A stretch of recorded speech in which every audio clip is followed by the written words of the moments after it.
Let's eat ग्रांडमा, let's eat ग्रांडमा, दोनों ही sentence पढ़ने में कुछ अलग दिखाई दे रहे हैं, आपको नहीं लगेगा, लेकिन जैसे ही मैंने इसमें नीचे वाले में कॉमा लगाया है, इसका अर्थ चेंज हो गया है और इसका अर्थ चेंज हो गया है। इस ऊपर वाले का अर्थ क्या है? लेट्स ईट ग्रांडमा, चलो दादी माँ को खाते हैं। आज तो दादी माँ की जान चली जाती। दूसरे का मतलब क्या है? लेट्स ईट ग्रांडमा, चलो दादी माँ को खाने के लिए बुला लो। दोनों का अर्थ एक कॉमा से अलग अलग हो गया। जब रीडर कोई बुक पढ़ता है और उसमें जब कॉमा, सेमीकोलन और ये इस तरह के हाइफन, क्वेश्चंस के मार्क लगे होते हैं, तब रीडर समझ जाता है कि जो लिखने वाला ऑथर है वो हमसे क्या कह रहा है। चलिए आज वन शॉट क्लास में इस पूरे पंक्चुएशन को आज ही हम खत्म कर देते हैं। तो हमारे इसका मीनिंग क्या है? The meaning of written communication is made clear to the reader by the use of these mark। जो हमारी मार्क है, फुल स्टॉप, कॉमा, ये हमारी कम्युनिकेशन स्किल को क्लियर करने के लिए है, रीडर तक अपनी बात पहुंचाने के लिए है। बात ये फुल रोड मैप है। हमारे कितने ये मार्क होते हैं? 7 मार्क है। Full stop, comma, question, exclamation, apostrophe, quotation, colon, semicolon, hyphen, dash. Full stop, full stop हम कहाँ लगाते हैं? कंप्लीट सेंटेंस के लास्ट में। जैसे कि she is a good girl, वह एक अच्छी लड़की है। ये सेंटेंस कंप्लीट हो गया है। पढ़ने वाला, बताने वाला, अगर मैं बता रही हूं कि she is a good girl, last में मैंने फुल स्टॉप लगा दिया, तो यानी कि ये सेंटेंस यहीं तक है। तो लास्ट में जिस सेंटेंस के फुल स्टॉप लगता है, यानी कि वो सेंटेंस कंप्लीट हो गया है। दूसरा है कॉमा। कॉमा यानी कि ब्रीफ पॉज और लिस्टिंग के लिए हम कॉमा का यूज करते हैं।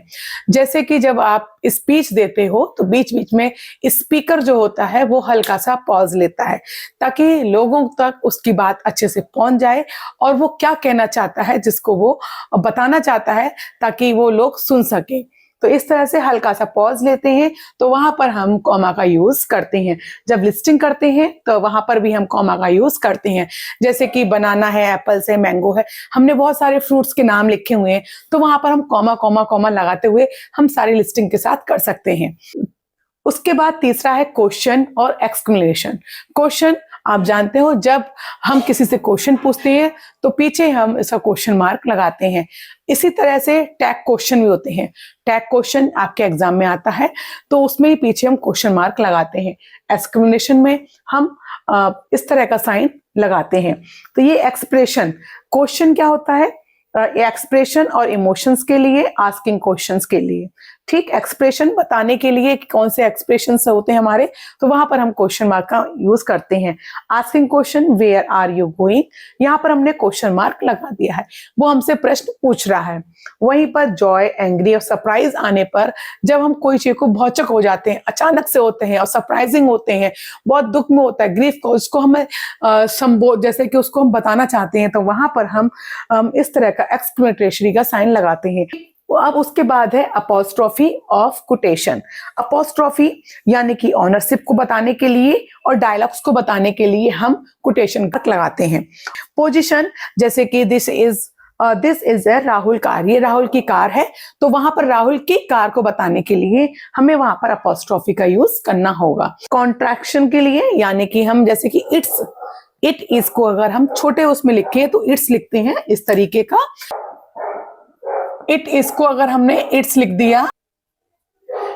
दिया तो ये इसका छोटा रूप है, तो उसको हम कॉन्ट्रैक्ट के लिए भी हम इस तरह से लिख सकते हैं। तो यहाँ पे डोंट, डू नॉट को हमने डोंट पे लिख दिया है।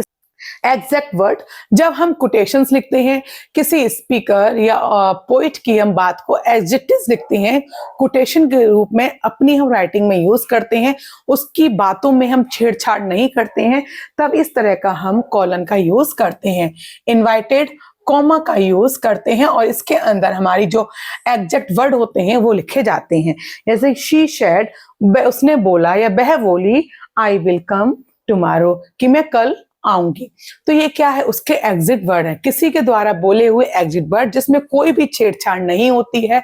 वो किसी ऑथर के हो सकते हैं, पोइट के हो सकते हैं, मेरा स्टेटमेंट होता है, अदर स्टेटमेंट होता है। तो उसी भी बात को छेड़छाड़ ना करने के लिए का यूज किया जाता है। उसके बाद कॉलन।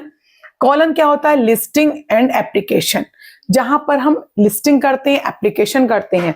देखिए यहाँ पर क्या है, कॉमा कहाँ लगाते हैं, जब किसी थिंग्स एक ही चीज के बारे में, तो वहां पर हम क्या करते हैं, कॉमा का। अब यहाँ पे कॉलन, अब जैसे कि मम्मी ने कहा कि सामान ले आओ, जैसे कि घर में कथा हो रही है, अब कथा का सामान ले आओ, तो तुम क्या करोगे, यहाँ पर कॉलन का साइन लगाओगे और यहाँ पर पूरी कथा की सामग्री लिखोगे। तो क्या है, कॉलन क्या है, लिस्टिंग और एप्लीकेशन के लिए हमें कॉलन का यूज करते हैं। आई नीड 3 थिंग्स, मुझे 3 चीजों की आवश्यकता है। ठीक है, 3 थिंग्स, थिंग्स हो गया। अब देखिए यहाँ पर थिंग्स बोला है, 3 थिंग्स की चीज की नीड की आवश्यकता है, यहाँ मैंने कॉलन लगाया हुआ है। उसके बुक, पेन एंड नोटबुक, जब बुक है, पेन है, या लिस्टिंग हो रही है, लिस्टिंग जब हो रही है तो मैंने वहां पर कॉमा का यूज किया हुआ है। 2 सेंटेंस को जोड़ने के लिए जो आपस में जुड़े हैं लेकिन वो फुल स्टॉप की जरूरत नहीं है, यानी कि सेंटेंस खत्म नहीं हुआ, लेकिन जैसे कि मैंने कोई एक बात कहनी है, फिर उसी के आगे दूसरी बात कहनी है, उसी के आगे दूसरी बात करनी है, तो एक ही सेंटेंस को बात को लगातार कहने के लिए मैं वहां पर सेमीकोलन का यूज करूंगी। ठीक है, मैं वहां पर लाइन चेंज नहीं कर रही हूं, मैं अपनी बात को रख रही हूं। तो कैसे, I walk up early semicolon however dash I miss the train. मैं इसलिए जल्दी जगी ताकि मैं नहीं चाहती कि मेरी ट्रेन मिस हो।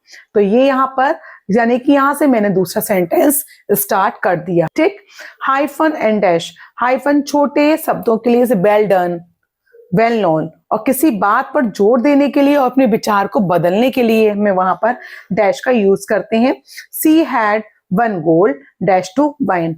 तो आज के क्लास में मैंने यहाँ पर 7 टाइप के मार्क्स को बताए हैं, पंक्चुएशन मार्क्स, और इसके ज्यादा होते भी नहीं है। ठीक है, तो आपको इतना बेसिक तो आना ही चाहिए। अगर आपको बेसिक आ जाएगा तो आप एडवांस आराम से कर सकते हैं। तो आई होप आज की क्लास आपको बहुत अच्छी लगी होगी, और साथ में लाइक, शेयर, सब्सक्राइब करना बिल्कुल मत भूलिएगा। Thank you for watching my video.